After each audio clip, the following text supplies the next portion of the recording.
Messalina, ancient Rome's most dangerous woman, shadow on the Palatine marble.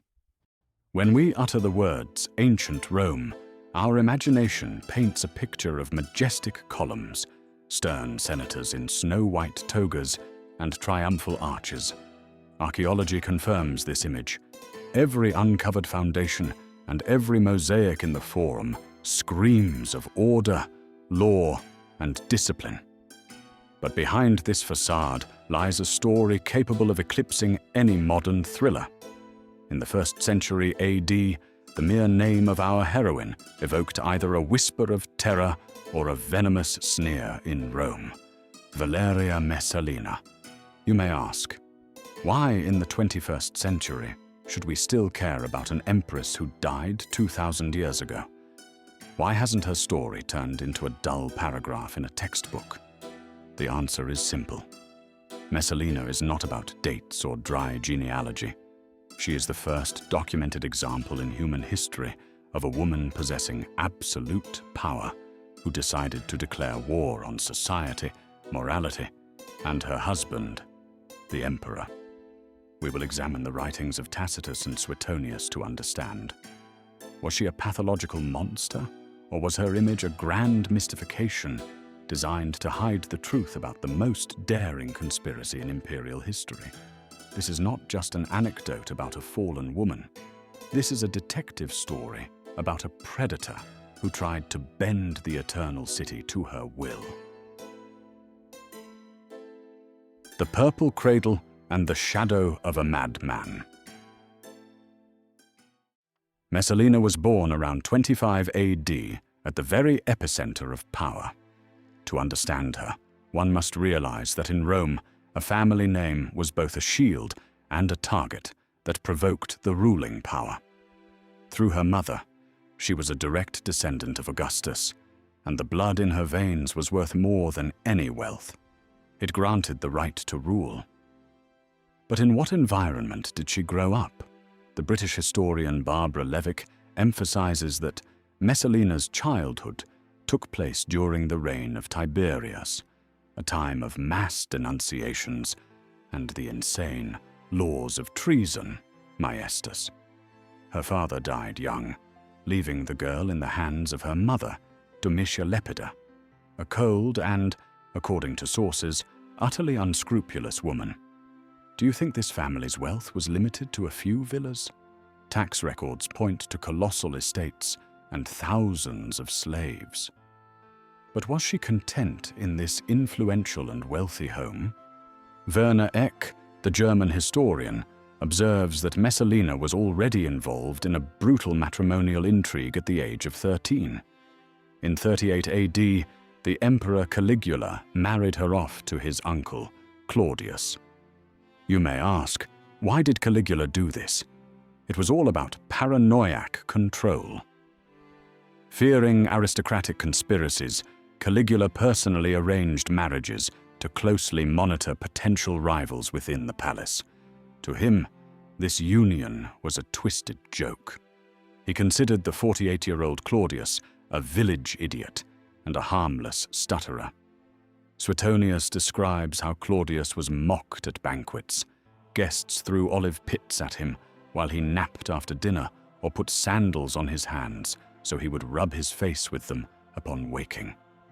Imagine the contrast: a dazzling young aristocrat and her husband, a stuttering bookworm whom most in Rome considered a mistake. Yet, behind the mask of a stutterer hid one of the most erudite minds of the era. While he was treated as a non-entity, Claudius was writing an 8-volume history of the Carthaginians.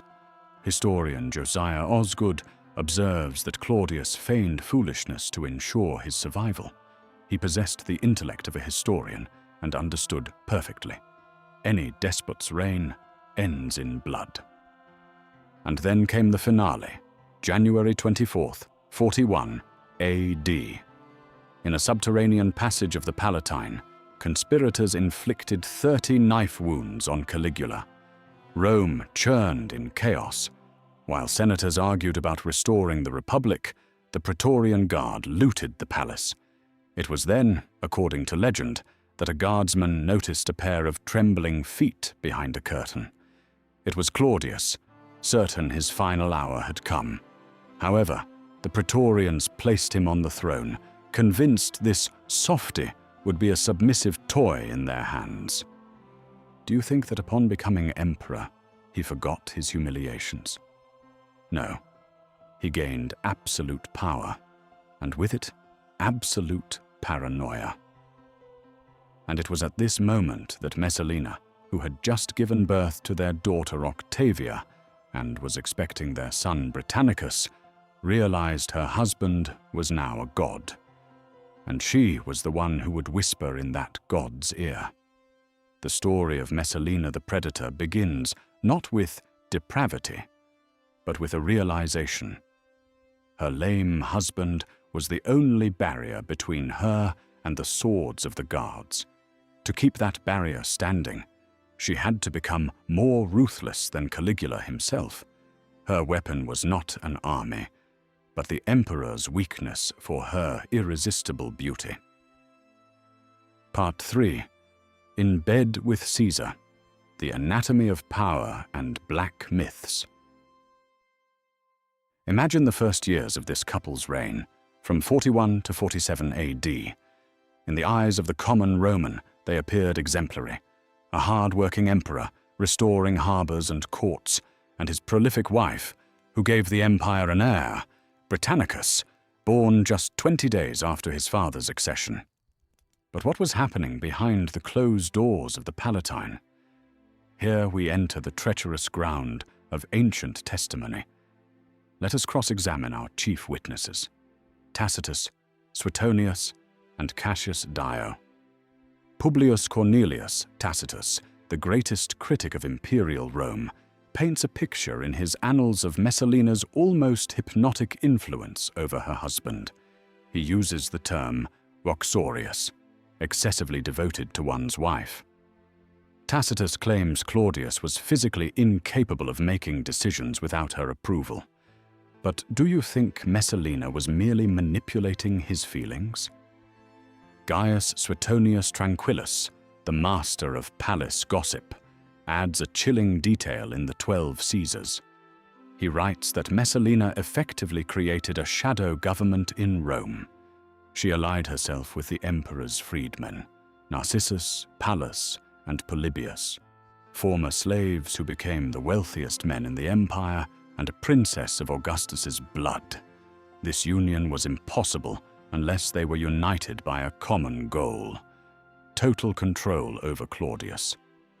Modern historians, however, see it differently. Researcher Susan Wood points out a crucial fact. Messalina was forced to eliminate anyone who had even a drop of Augustus's blood. Why? This was necessary to prevent any other woman with such a lineage from either becoming Claudius's new wife or becoming the mother of a new pretender. And now to the most shocking accusation. Cassius Dio and Pliny the Elder describe a contest between Messalina and a famous Roman prostitute named Sylla. Allegedly, the empress spent 24 hours in a brothel and won. We cannot prove this didn't happen, but it's vital to understand why these stories arose. Professor Catherine Edwards explains, in antiquity, debauchery was a code for political incompetence. To blacken the wife's name was to strike at the husband's legitimacy. But there were facts that cannot be dismissed as gossip. In 42 AD, the governor of Dalmatia, Scribonianus, rebelled against Claudius. The revolt was crushed in 5 days, but it turned Claudius into a paranoiac. Messalina seized this moment. She convinced her husband to execute Julia Livilla, Caligula's sister, by accusing her of adultery with the philosopher Seneca. It was by Messalina's will that Seneca was exiled to Corsica. Do you believe she was seeking retribution for someone's wounded heart? No. Julia Livilla was a dangerous rival for influence. Messalina systematically pruned the Julio-Claudian family tree, turning the palace into a desert where she was to be the only surviving flower. In this period, she seemed omnipotent. She owned the confiscated gardens of the wealthy. Her statues stood throughout the empire, and her son was the future emperor. She began to believe that Claudius was not her protector, but her burden. In 47 AD, she made an error that has no parallel in history. We have reached the darkest and most inexplicable chapter of this chronicle, the moment when the logic of power gives way to the most insane and desperate act in the history of ancient Rome. Part 4. Wedding with Death. The Empress's all-in gamble. Autumn 48 AD. While archaeologists in Ostia find only the ruins of Claudius's giant warehouses, we will try to reconstruct the events that unfolded there 2,000 years ago. The emperor was at the port, occupied with what he loved most, administrative routine and construction. And at that very moment in Rome, his wife, the official empress of a vast superpower, committed an act that Tacitus called fabulous, unbelievable. She married Gaius Silius. How is this possible with a living emperor as her husband? Do you think that by arranging this celebration, Messalina simply lost her mind out of passion for the handsome Silius? Let's look at the details school textbooks overlook. Gaius Silius was not just a lover. He was a consul designate and the son of a famed general. Historian Anthony Barrett proposes a theory. This was not adultery. This was a coup d'etat. Messalina realized Claudius's health was failing and his popularity with the Praetorians was dropping. She sought a new protector for her son, Britannicus. By her calculation, Silius was to become the new emperor, and she would remain his indispensable co-ruler. But a third player entered the game: Narcissus. Narcissus was the most powerful freedman at court.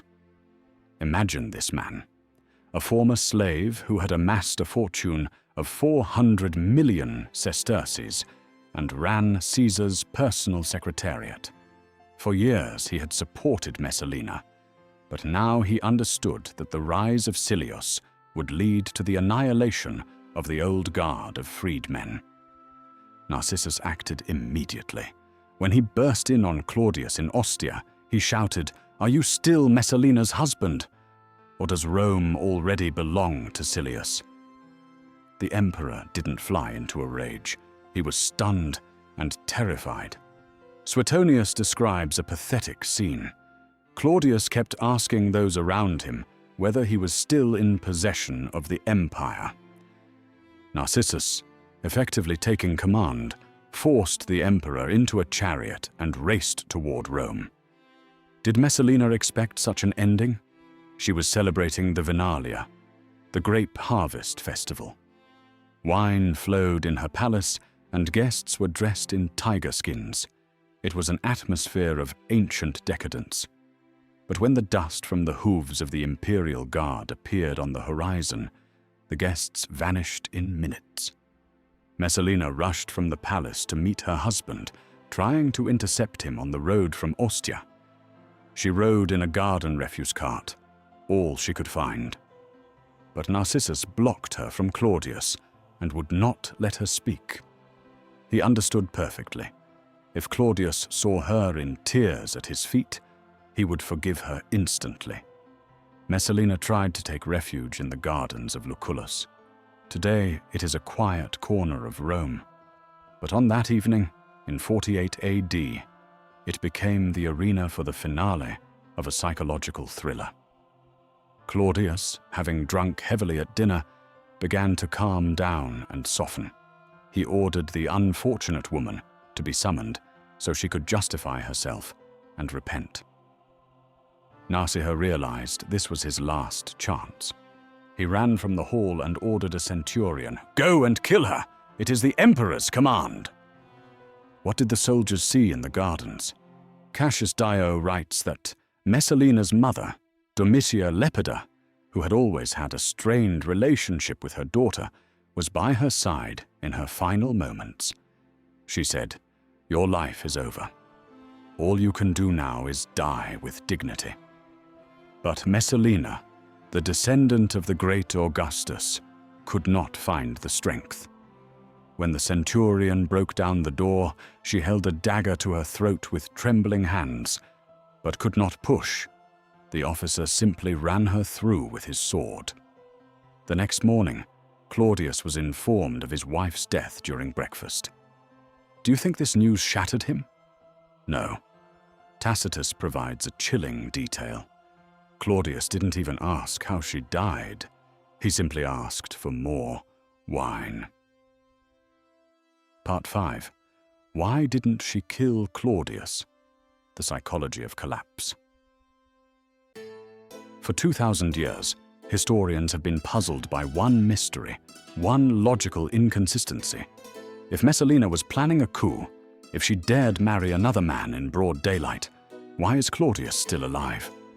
Why didn't she, so calculating and powerful, ensure his wine was poisoned before she donned her wedding veil again? Or had she simply lost her fear of him, or simply miscalculated? British historian Tom Holland suggests that Messalina fell into her own information trap. For years she watched Claudius, a stuttering, limping old man who signed papers without looking. She began to believe the myth she herself had created. For her, the emperor ceased to be a threat. He was merely an obedient husband who did everything she wanted. But there was another, more compelling reason, a far more cynical one. Messalina knew full well that assassinating the emperor without the Praetorian Guard's blessing was a death sentence. Her plan wasn't a silent assassination, but a legal revolution. She wanted to impose a crushing reality on Claudius. The Senate has recognized my new marriage. You are no longer the husband of Augustus's heir. You are a nobody. She expected him to do what he always did, get scared, hide behind a curtain, and surrender. But she forgot one person, Narcissus.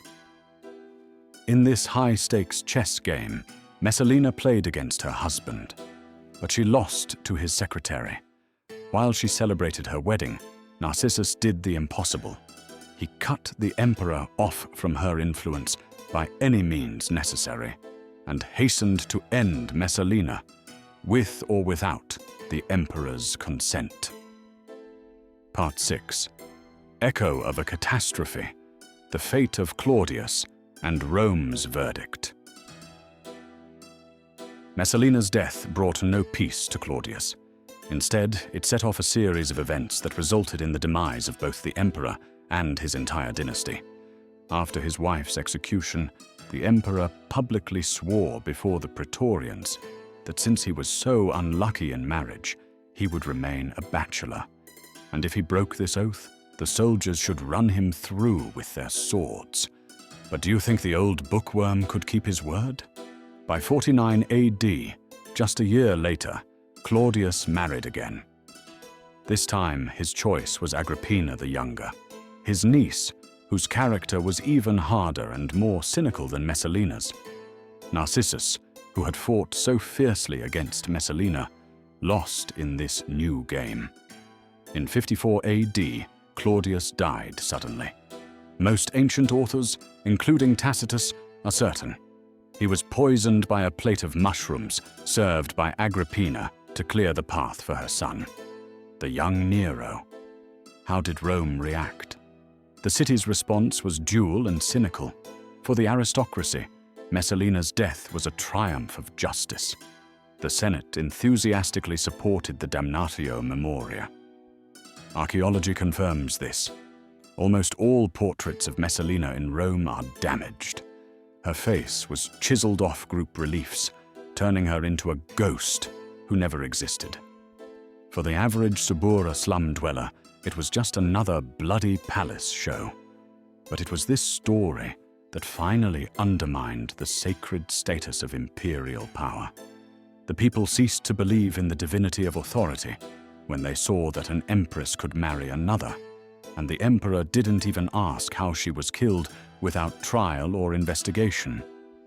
The Roman satirist Juvenal later immortalized her in his poems, cementing the image of the lustful empress who sneaks out of the palace at night. Rome remembered her not as a political player, but as a symbol of vice. This was the city's collective way of coping with the shock of how fragile the state machine proved to be in the face of one woman's personal ambitions. Messalina has endured in history as the most dangerous woman. Not because she wielded a sword or commanded legions.